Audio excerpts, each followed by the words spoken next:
El convento que rezaba por los muertos.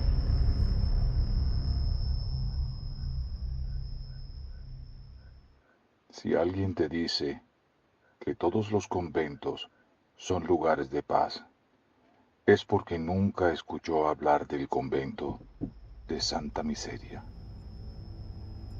Yo tampoco había oído ese nombre hasta el invierno del 2018. Soy restaurador de archivos antiguos. Mi trabajo consiste en recuperar documentos que el tiempo ha intentado borrar. Cartas, libros parroquiales, diarios y expedientes olvidados. Nunca me interesó lo sobrenatural. Siempre pensé que detrás de cada leyenda había una explicación lógica.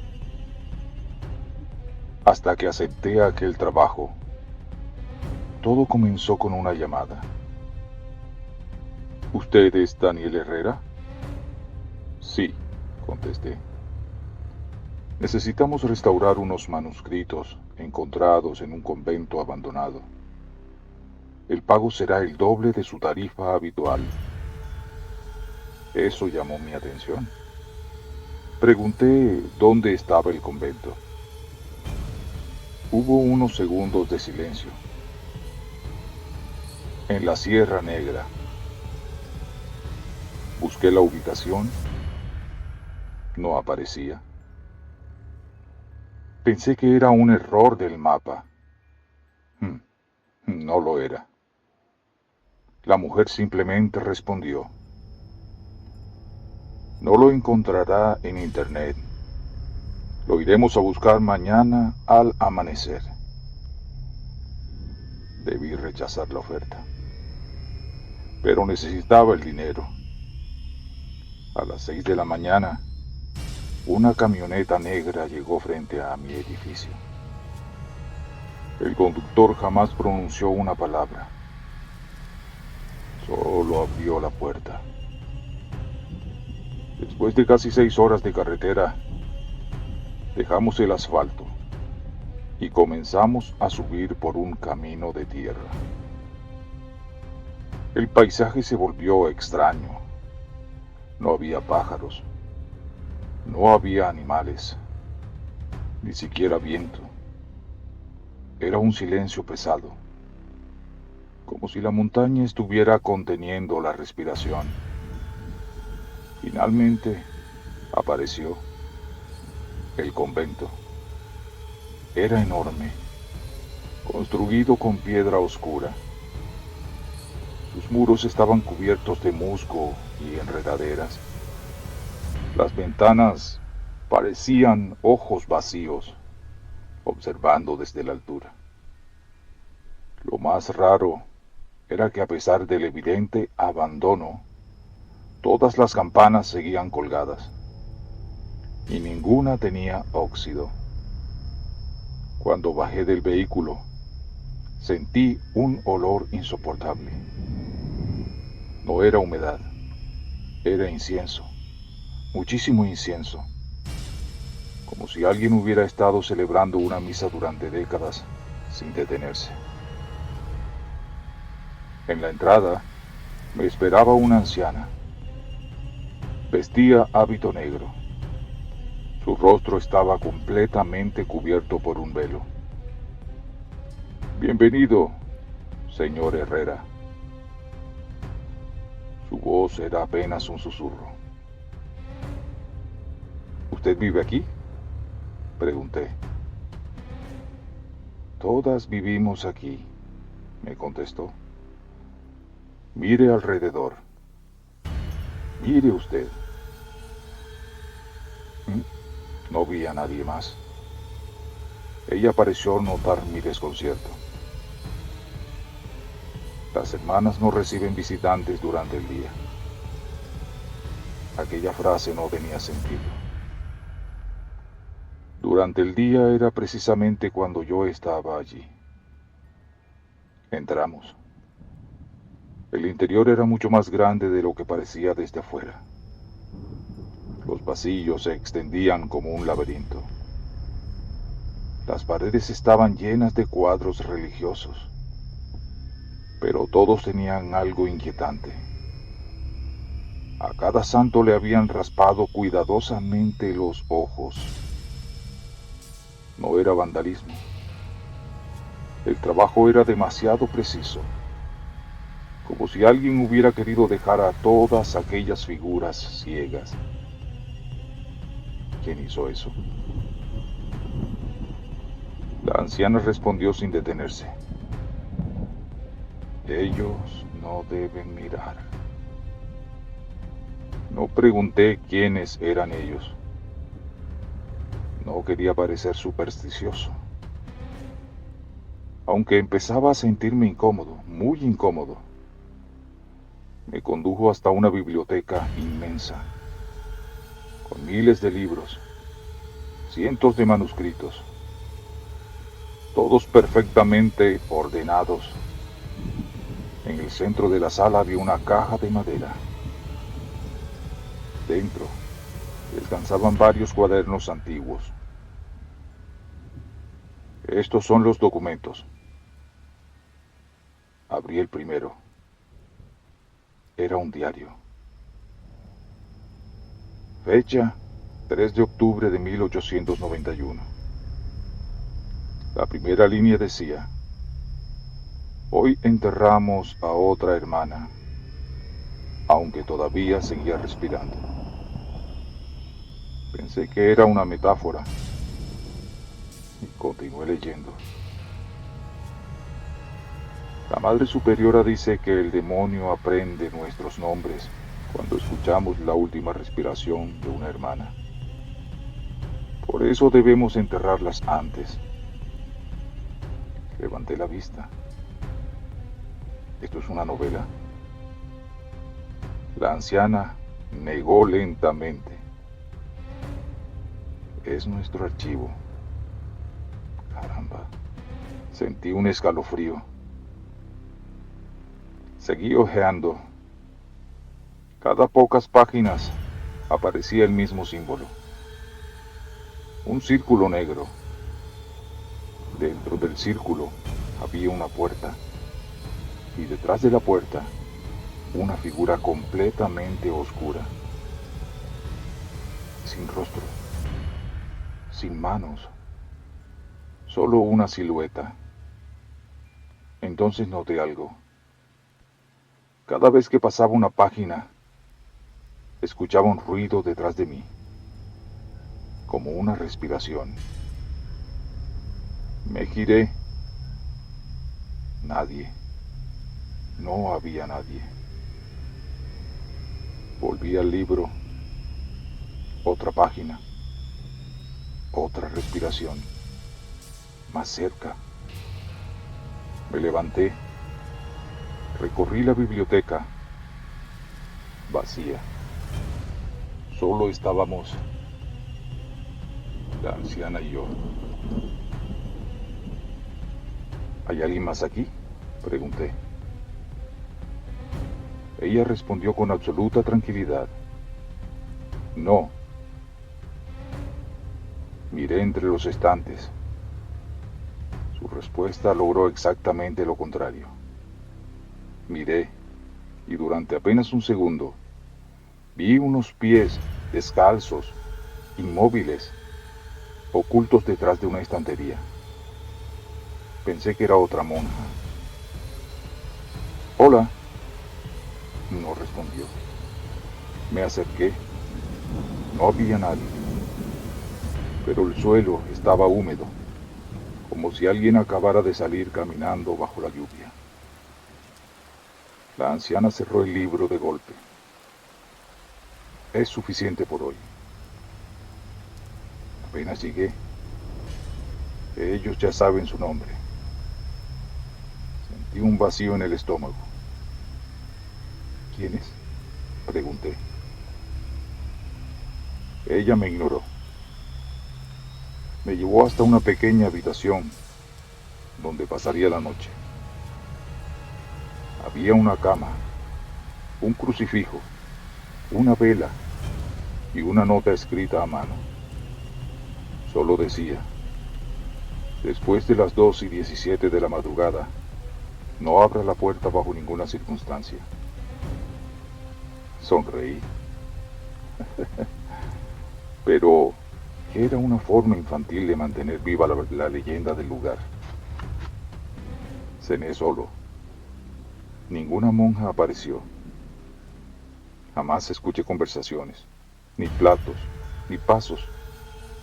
Era como si el convento estuviera completamente vacío. A las 10 de la noche decidí dormir. No podía. El silencio era insoportable. Entonces sonó una campana. Una, dos, tres, después otra y otra, hasta que todas las campanas del convento comenzaron a sonar al mismo tiempo. Miré el reloj. 2:17 de la madrugada exactamente. El sonido era ensordecedor. Duró menos de un minuto. Luego volvió el silencio. Fue entonces cuando escuché el primer golpe de la puerta. Muy suave, como si alguien no quisiera despertarme. No respondí. Otro golpe. Luego una voz. Una mujer muy dulce. Hermano Daniel, necesitamos su ayuda. Fruncí el ceño. ¿Cómo sabía mi nombre? La voz continuó. La Madre Superiora ha enfermado. Abra la puerta, por favor. Di un paso hacia adelante. Entonces recordé la nota. No abra la puerta. Sentí vergüenza de estar asustándome por una simple broma. Puse la mano sobre el picaporte y justo cuando iba a girarlo, escuché otra voz. Esta vez debajo de mi cama. Muy baja, casi un suspiro. Sí, abre. Nos verá a todos. El aire de la habitación se volvió helado y algo comenzó a arrastrarme lentamente bajo el colchón. La puerta de hierro explotó hacia adentro. No se abrió. Se dobló como si hubiera sido golpeada por una fuerza imposible. El estruendo hizo temblar las paredes del convento. El polvo cayó del techo. Y entonces la vi. No eran cadáveres. Ojalá lo hubieran sido. Eran monjas. Vestían hábitos antiguos, algunos de siglos pasados, todos impecablemente limpios. Pero había algo que ninguna persona viva podía soportar mirar durante mucho tiempo. Jamás, jamás lo podrían soportar. No tenían rostro. ¿Dónde debía estar los ojos, la nariz y la boca? Solo había piel lisa, pálida y estirada, como cera derretida. Aún así, sabían exactamente dónde estaba yo. Las dos se giraron la cabeza al mismo tiempo hacia el ataúd detrás del cual me ocultaba. La anciana cayó de rodillas. Madre, todavía no está preparado. Una de las figuras avanzó. Era más alta que las demás. Llevaba un rosario hecho de pequeños huesos blancos. Cuando habló, la voz no salió de su cabeza. Parecía provenir de todas las paredes. Nadie llega aquí por accidente.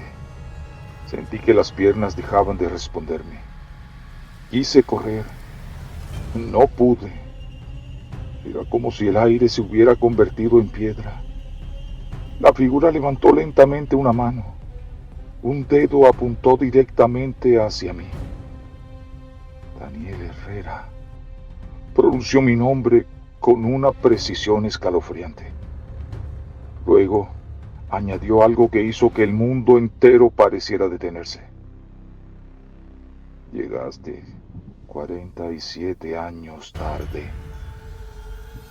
Mi garganta se cerró. ¿Qué significa eso? La anciana comenzó a llorar. No eran lágrimas de miedo, eran lágrimas de culpa. Perdóneme. La madre superiora ignoró a la anciana. Seguía mirándome. Debiste llegar cuando eras niño. No entendía nada. Entonces la figura extendió una mano. En ella apareció un pequeño medallón de plata. Lo reconocí al instante. Era imposible. Aquel medallón había pertenecido a mi madre. Lo llevaba siempre al cuello. Lo enterramos con ella cuando murió. Sin embargo, allí estaba. La monja lo dejó caer frente a mí. Lo abrí con manos temblorosas. Dentro había una fotografía diminuta. No era mi madre. Era una joven vestida como novicia. En el reverso podía leerse una fecha, 1971, y una frase: Sor Elena, antes de abandonar a su hijo. Sentí que el suelo desaparecía bajo mis pies. No, no podría ser. Mi madre jamás había sido monja. La anciana rompió el silencio. Sí lo fue, dijo. La miré horrorizado. Ella evitó mis ojos. Entró al convento con 17 años. Quiso marcharse. La madre superiora no se lo permitió, pero una noche consiguió escapar embarazada de ti. Las palabras retumbaban en mi cabeza. Toda mi vida había creído que mi madre había sido profesora de música antes de conocer a mi padre. Jamás habló de un convento, jamás mencionó ese lugar. La anciana continuó. Pensó que había escapado, pero nadie abandona realmente Santa Miseria. Las monjas sin rostro comenzaron a cantar. Era un canto lento, doloroso.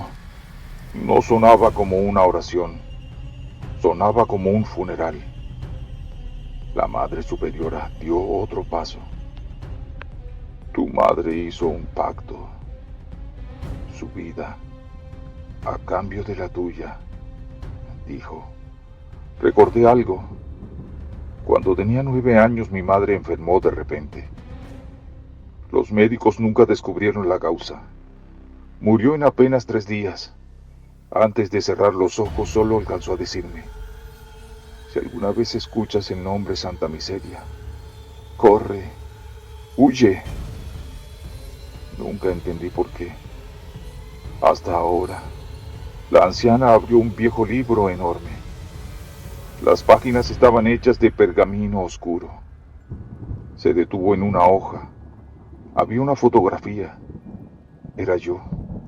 Tenía unos 8 años al menos. Jugaba en el patio de mi escuela. El libro era de 1979. Yo nací en 1986. La fotografía existía 7 años antes de mi nacimiento. Comencé a hiperventilar. Esto no es posible. Aquí, dijo la anciana, el tiempo no avanza como afuera. Las monjas empezaron a rodearme. No caminaban, se deslizaban sobre el aire, sin mover los pies. El suelo se cubrió de escarcha, las velas se apagaron, la oscuridad envolvió la sala. Solo permanecían visibles aquellas figuras blancas. La madre superiora levantó ambas manos y por primera vez su rostro comenzó a abrirse. La piel lisa se alejó lentamente y se rajó, y no apareció una boca, apareció un agujero negro, profundo, infinito. Del interior salieron miles de voces, hombres, mujeres, niños, todos rezando al mismo tiempo. Entre aquellas voces reconocí una, la de mi madre. Daniel, Sentí que el corazón se detenía. Era ella. No tenía ninguna duda. La había escuchado durante toda mi infancia. No escuches a la madre, me decía. Corre, corre. Las demás voces comenzaron a gritar. No palabras, gritos de puro terror, como si estuvieran atrapadas dentro de aquella cosa. La anciana me tomó del brazo con fuerza. ¡Ahora! Corrimos hacia la escalera. Detrás de nosotros, el coro entero comenzó a perseguirnos. No corrían, seguían deslizándose, pero eran mucho más rápidas que cualquier ser humano. Mientras subíamos los escalones, las luces del convento comenzaron a apagarse una por una. Las campanas sonaron. No eran las 2 de la madrugada, eran apenas las 4 de la tarde. Sin embargo, todas las campanas repicaban con violencia. La anciana abrió una pequeña puerta, escondida detrás del altar de la capilla. Entramos. Era un pasadizo estrecho. Lo cerró con un enorme cerrojo. Los golpes comenzaron inmediatamente. Al otro lado, la piedra temblaba. La anciana respiraba con dificultad. No podrán entrar, decía. No terminó la frase. Miré la pared detrás de ella. Alguien estaba escribiendo lentamente con la punta de un dedo. No había nadie. Solo aparecían letras, una tras otra, como si una mano invisible las grabara sobre la piedra húmeda. El mensaje decía: ya estás dentro. Entonces escuchamos un sonido detrás de nosotros. No provenía del pasillo, venía del fondo del túnel. Un roce, como el de una tela arrastrándose sobre la roca. La anciana levantó la lámpara. La luz apenas alcanzó unos metros. Allí, inmóvil, había una monja. No llevaba hábito negro. Vestía completamente de blanco. Su rostro sí era humano. Era una mujer joven, de unos 25 años. Tenía los ojos cerrados y sostenía un rosario de madera entre las manos. Cuando abrió los ojos, vi que eran completamente grises. Llegan demasiado tarde, dijo con una voz serena. La anciana cayó inmediatamente de rodillas. Hermana Elena, dijo. Sentí un escalofrío. Ese nombre aparecía en el medallón. La mujer me miró. Había tristeza en sus ojos. Daniel. Hacía muchos años que nadie pronunciaba mi nombre con tanto cariño. ¿Quién es usted?, pregunté. Sus labios temblaron. Fui la última hermana que intentó destruir este lugar.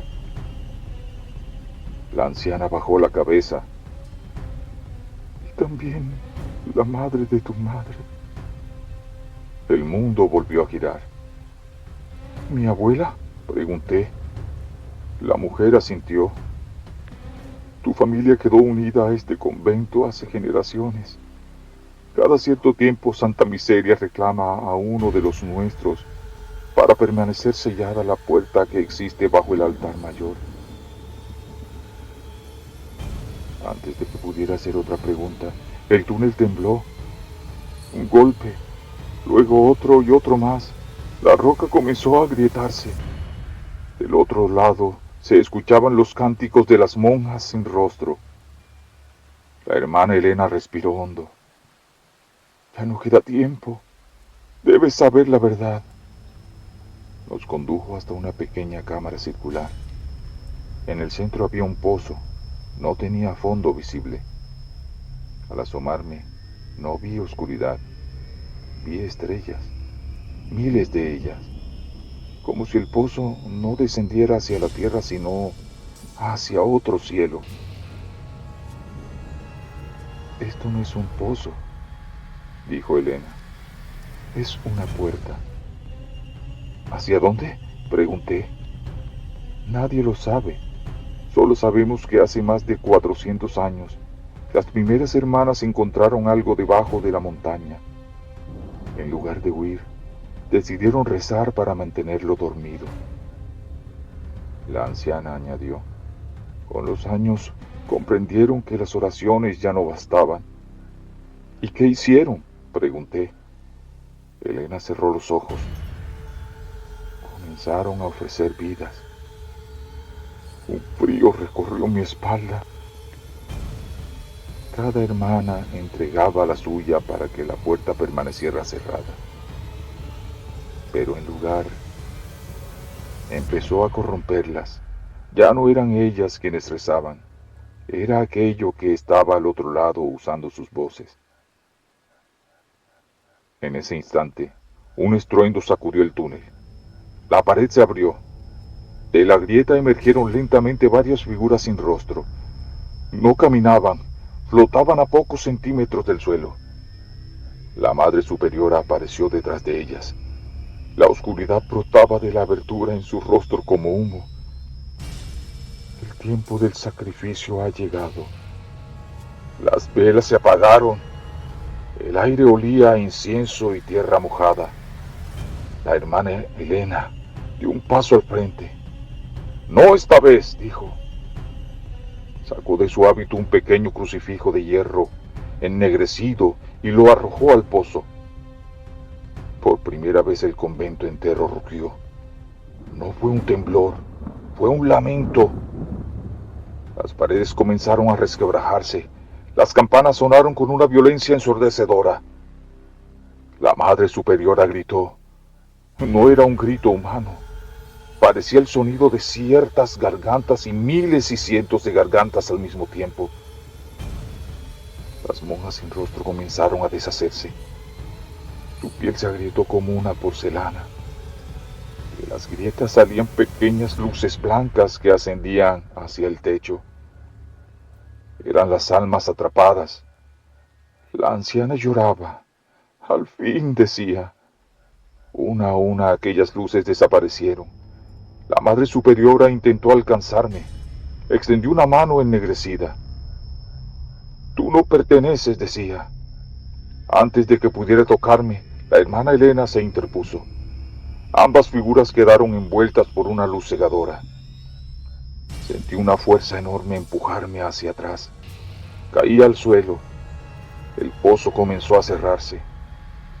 Las grietas de la montaña se unieron lentamente y todo quedó en silencio. Desperté al amanecer, tendido entre los restos del convento.